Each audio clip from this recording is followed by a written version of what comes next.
நான் டெய்லியும் வீடியோ போட்டுட்டு தான் இருக்கேன். சப்போர்ட் பண்ண தான் யாரும் இல்லை. இதுக்கு முன்னாடி போட்ட வீடியோலேருந்து ஒரு 7 சப்ஸ்கிரைப் கிடச்சிருந்தாங்க. அவங்களுக்கு ரொம்ப தேங்க்ஸ் சொல்லிக்கிறேன். அதே போல் வீடியோ பார்க்குறவங்க எல்லாம் சப்ஸ்கிரைப் பண்ணி வச்சுக்கிட்டா கொஞ்சம் சந்தோஷப்படுறேன்.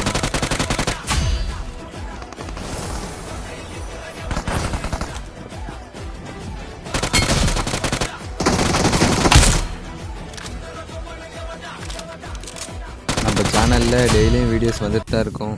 பார்க்குறவங்க கொஞ்சம் சப்போர்ட் பண்ணுங்கள் கைஸ். சப்ஸ்கிரைப் பண்ணிவிட்டு கமெண்ட்டில் உங்கள் ஐடி மென்ஷன் பண்ணுங்கள். கேமில் நம்ம ப்ளே பண்ணலாம்.